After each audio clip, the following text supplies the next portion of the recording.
Special thanks to the people who have made the production of the American Health Journal possible. Toshiba Medical Systems, providing physicians with imaging tools to improve diagnosis since 1914. And generous assistance from Nature's Star Health Supplements and HF Healthcare, serving the hemophiliac community. The American Health Journal, bringing you the latest information on medicine, psychology, diagnosis, treatment, and prevention. Major medical advances are made each week, and each week the American Health Journal keeps you up to date.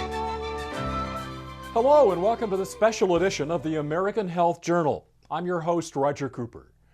We devote our entire program this time to a rare medical condition many of us have heard of, but few really know much about: hemophilia.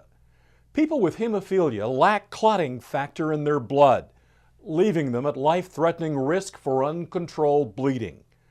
We'll look at the great strides that have been made in treating hemophilia. We'll learn why this is one of the most expensive medical conditions you can have. And we'll meet people who now live very normal lives with this rare blood disorder, no longer forced to live inside a protective bubble. All of this next on the special hemophilia edition of the American Health Journal. The human body has amazing abilities to repair itself. Cut your finger, and within a short time, clotting causes the bleeding to stop. But for people who have the rare bleeding disorder known as hemophilia, their blood doesn't clot normally, and coping with the constant danger of uncontrolled bleeding becomes a lifelong battle. Well, I'm a hemophiliac because I'm missing one specific clotting factor of the clotting process that the liver produces. The clotting process is a really complex and extended process that takes many, many different proteins and many, many different steps. And I'm missing one component. Body produces less than 1% of the protein that I need in order for my blood to clot. So since I am so lacking in this protein, I'm considered severe, meaning that, it's pretty much as bad as it can get. People who have normal clotting systems, they may bleed for 5 minutes and then they clot, and that's the end of it. These boys, once they start bleeding, they can't stop the bleeding. And so over time, a lot of blood accumulates in the knee joint, the ankle joint. And once enough accumulates, then the joint is swollen. It's very painful. They can't move the joint, so they can't walk if it's their leg. Uncontrolled bleeding can threaten the life of a hemophilia patient, so it becomes critical to keep them supplied with the clotting factor they're missing. Dr. Jerry Powell heads up the Hemophilia Treatment Center at UC Davis. In 1960, a boy born with severe hemophilia could be expected to live only 20 years. His life expectancy was 20 years, which meant that he basically did not finish high school, didn't go to college, had no career, didn't get married, wouldn't have children. In the last 40 years, we have now taken that to where a baby born with hemophilia now can expect to have a normal life expectancy and live essentially a normal quality life. There's essentially no other disease that we treat as doctors that we've made that kind of dramatic progress. Nate Slack has a healthy appreciation for the advancements that have been made in treating hemophilia. He grew up before many of them became available. The basic philosophy of treating hemophiliacs back in the old school era was to keep them as sheltered and as basically bubble boys. When I was learning how to walk, and for a period after, because I had an older sibling who had died before I was born from a head bleed, my parents had me wear a football helmet. So there are pictures of me when I'm 18 months, say to 3 years old, with my big head in an even bigger helmet. I remember, for instance, I really wanted to skateboard, and my mom was never the person to tell me no. So what she did is taped every single pillow that she had in the house to every single one of my limbs. I had 2 pillows on my bum. I had pillows wrapped all around my torso, my arms, my legs. And not only that, I was also wearing a helmet. And I go out there, I'm like, who wants to go out in front of their friends and skateboard looking like the Michelin Man? Nowadays, the life expectancy of a boy with hemophilia is normal, 70 years, 80 years. Assuming that they're getting good care, they're getting their prophylaxis, taking their prophylaxis every other day, they can have an entirely normal lifespan. Well, there are severe hemophiliacs now that are out playing tackle football. My doctor would have had a heart attack back in the day if I was doing tackle football. Ice hockey, they're leading normal, regular lives. More about the progress being made in treating hemophilia when the American Health Journal returns. You're watching the award-winning American Health Journal. The National Hemophilia Foundation is the largest organization in our country devoted to improving the lives of people with blood disorders. Like many who work in this area, Foundation CEO Val Bias himself has hemophilia. We have 44 chapters around the United States, and there's a network of 135 hemophilia treatment centers. Those are federally funded centers that provide comprehensive care for people with bleeding disorders. Contrary to what you might expect, surface cuts to the skin are not the major concern for hemophilia patients. It's internal bleeding that can do great damage to joints and tissues. I know I'm getting a bleed because a joint that I may or may not have had any trauma in might start to feel stiff or warm, or I might feel a little stab of pain. It's more important if it's an internal bleed. If the spontaneous bleed occurs in their liver or in their intestine, 45 minutes later a tremendous amount of tissue damage has already occurred. The most worrisome bleed is when it occurs in the brain. If a bleed occurs in the brain that isn't treated within half an hour, then there's permanent brain damage. There are a couple of facts that stand out about hemophilia. Almost all those born with it are boys, and sometimes it can show up in a family with no history of the disorder. Dr. Marion Kerper is the founding director of the Hemophilia Treatment Center at UC San Francisco. 1 in 10,000 births results in hemophilia. Hemophilia occurs all over the world in all racial and ethnic groups. So anywhere in the world, every 10,000 births, there will be a boy with hemophilia. The mother gives one of her X chromosomes to her son. If she gives him the X chromosome with the mixed up recipe, then the son will have hemophilia. Hemophilia is unique because 33% of all of the cases are spontaneous mutation, meaning no family history. And for a family who has never had any hemophilia in their family, it is a hereditary disease. So some families know that they may have a child with hemophilia, but for a family where it's the very first time that they're finding out that they have a child that has a bleeding disorder. And they just kind of have a child and they're told your child has a severe bleeding disorder, and they're like, where did that come from and how did we get it? I think that the most important thing for us to do is help the parent understand that they can have a normal child and that that child can attain the dreams and hopes that they had. It's important for them to become part of the therapy and to help us to treat that child optimally. Not only is hemophilia a challenge to treat medically, it's equally challenging to pay for its treatment. Hemophilia is one of the most expensive chronic illnesses in the United States. It costs about $10,000 a week to treat a child with hemophilia. The treatment is based on the weight. So a 1-year-old obviously weighs less and the treatment's less because you use less factor. But by the time you get to be an adult weighing typically 150 or 180 pounds, then each treatment is close to $4,000 or $5,000. And if you're doing that every other day, then it adds up to somewhere around $300,000 a year.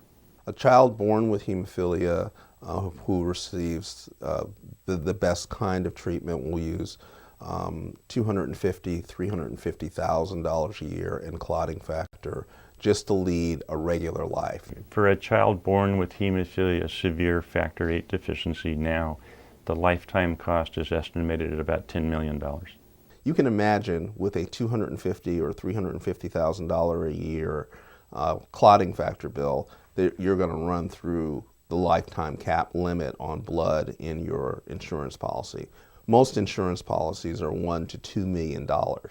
So if you start out with a child with severe hemophilia, by the time they're 10, they've run through a lifetime cap policy. And there's a $1 million cap on most insurance policies. That currently is in Congress now to change that $1 million cap to $10 million. That'll be a huge benefit for these people who have hemophilia. Our biggest challenge in hemophilia today is how do we continue to have hemophilia well reimbursed so that the clotting factor is paid for and available to all of our patients. We're in a massive re-education process where state governments who are clearly in deficit are looking for ways to cut their budget.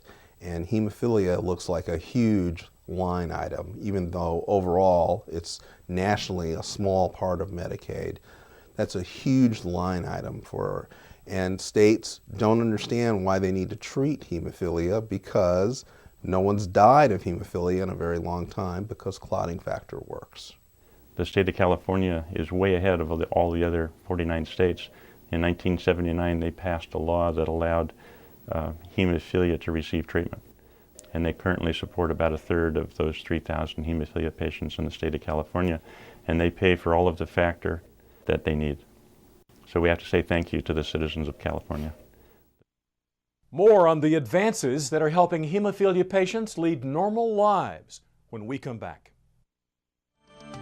You're watching the award-winning American Health Journal. One of the most promising developments in hemophilia treatment has been self-infusion, training a patient to inject their clotting factor themselves. Self-infusion has set patients free to do things they could never do before.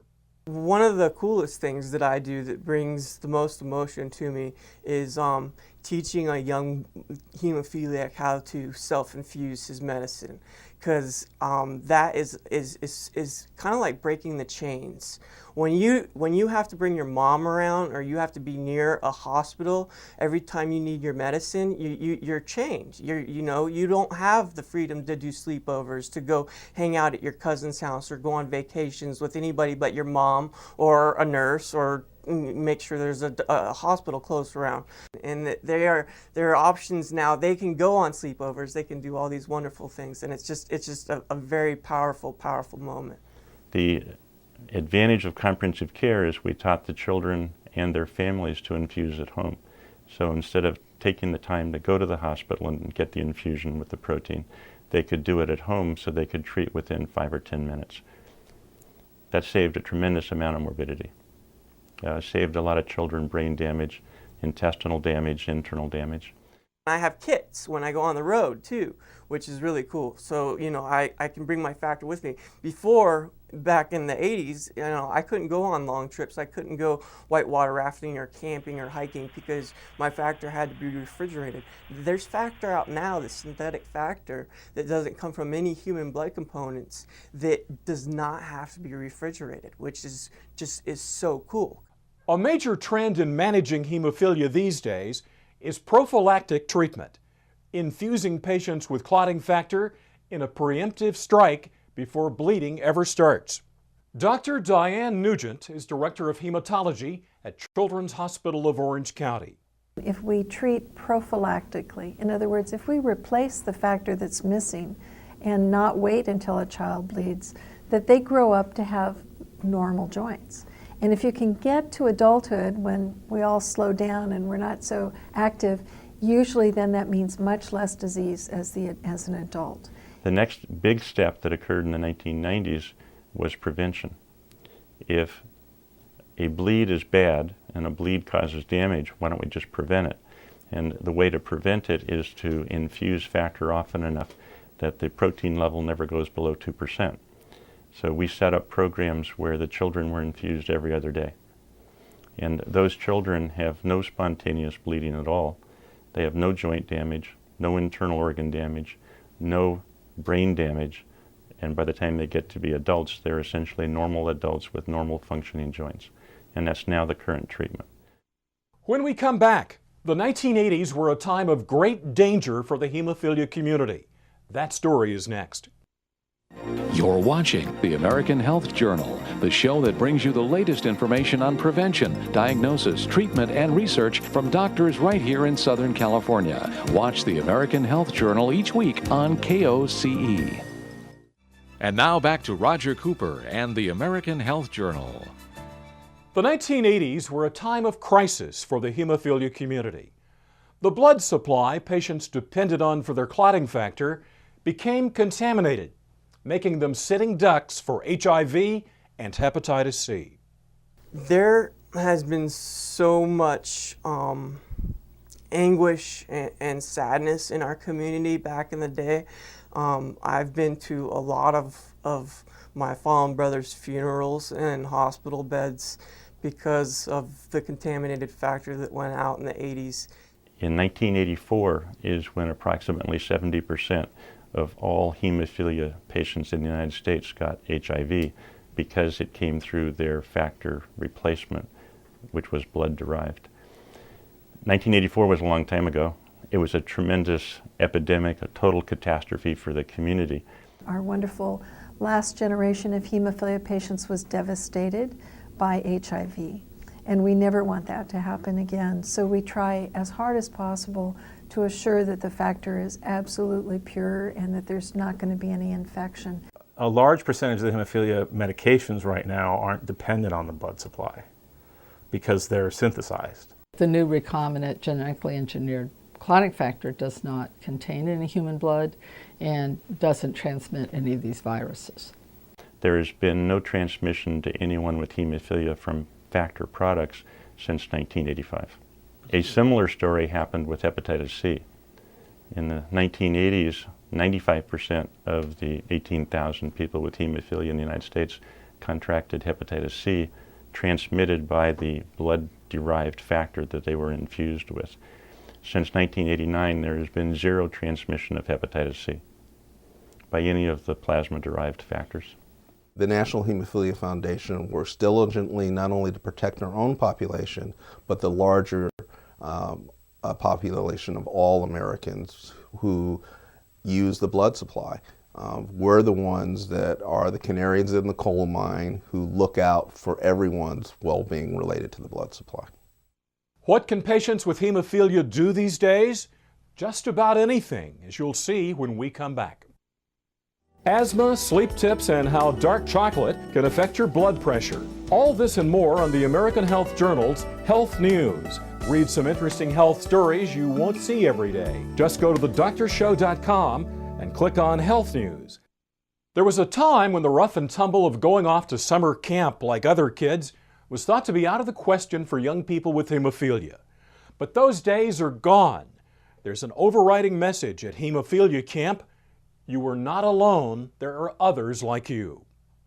So by going to camp, I realized that this disorder was, there were other people like me. And I learned to self-infuse, which was something that opened up a whole new world for me.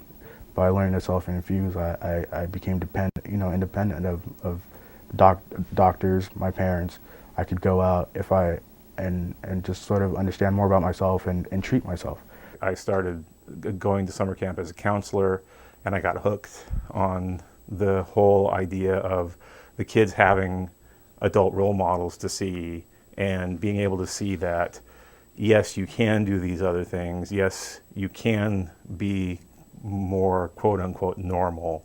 No, you don't have to have it be a 16-ton weight on your shoulders all the time.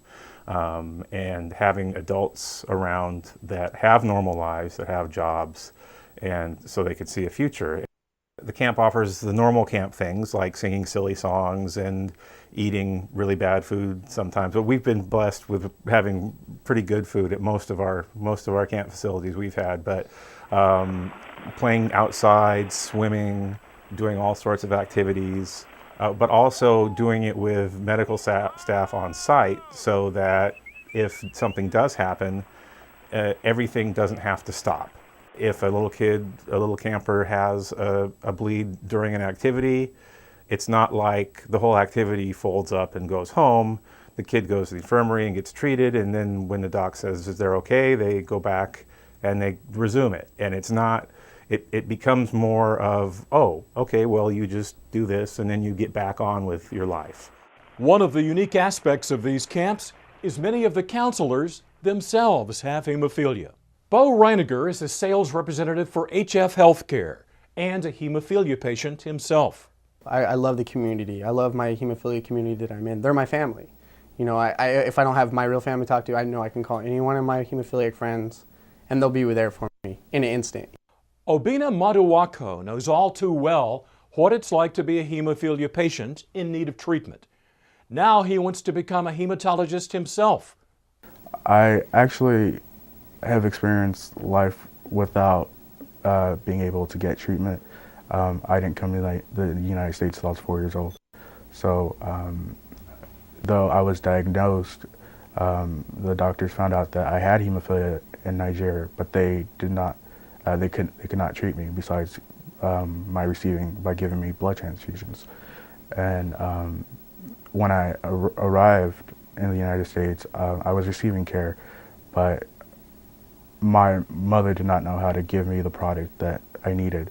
So anytime I'm a severe hemophiliac, anytime I needed factor, I would have to travel to a hospital. I go to their house, and if I drop off their clotting factor, I hang out with them, or I'll take them out to lunch and we catch up. And because, you know, like I've grown up with a lot of these kids, and I've seen a lot of these kids grow up through camps and stuff.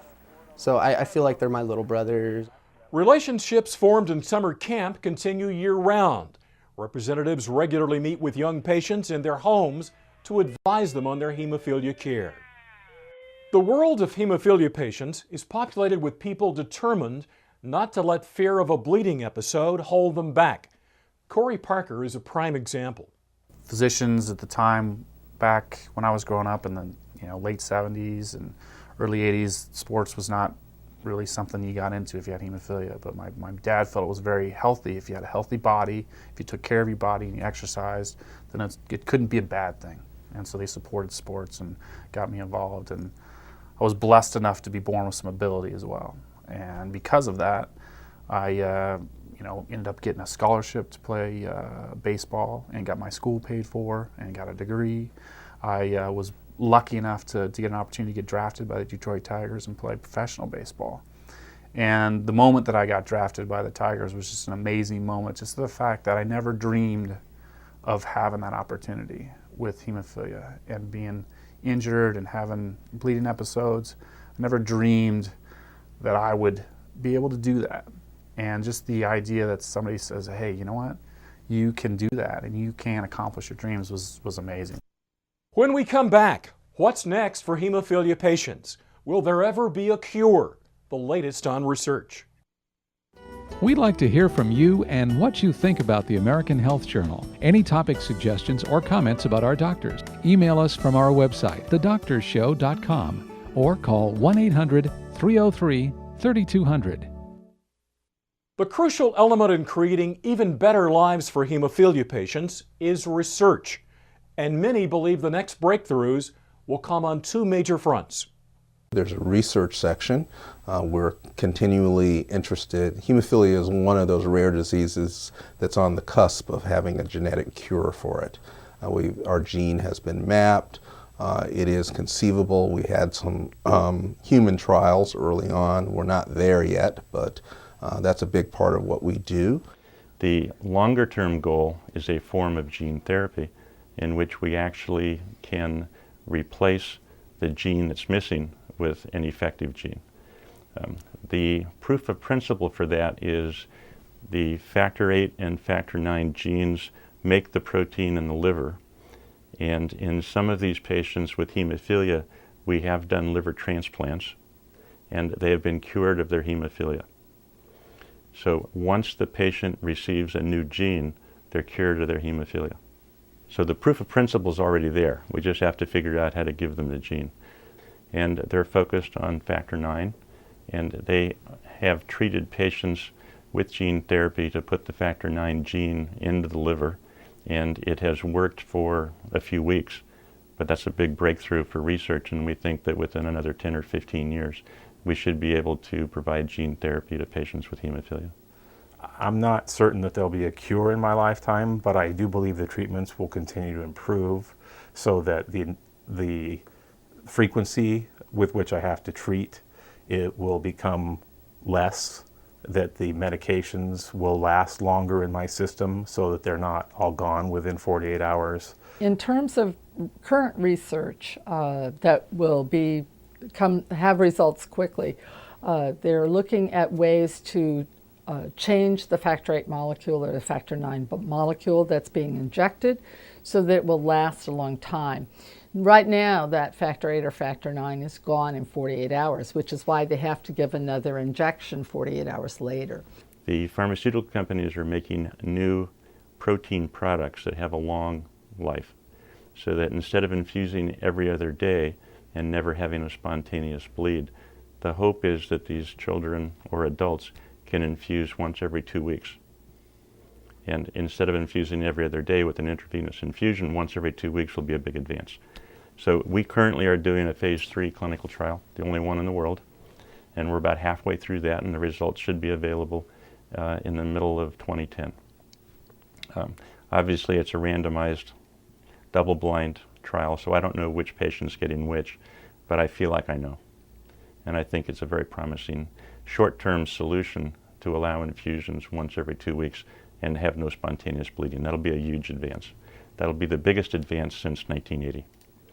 I get tears in my eyes when I see these young hemophiliacs that are buff and strong and lifting weights and are doing these things that I was never able to participate in. It helps me relive my childhood vicariously through their actions, and it's so huge, and it's such a great thing to be a part of that I would pay to do this. And that's this special edition of the American Health Journal. To learn more about hemophilia and to support efforts to find treatments, you can go to the National Hemophilia Association website at hemophilia.org. We're glad you could join us. Until next time, I'm Roger Cooper for the American Health Journal.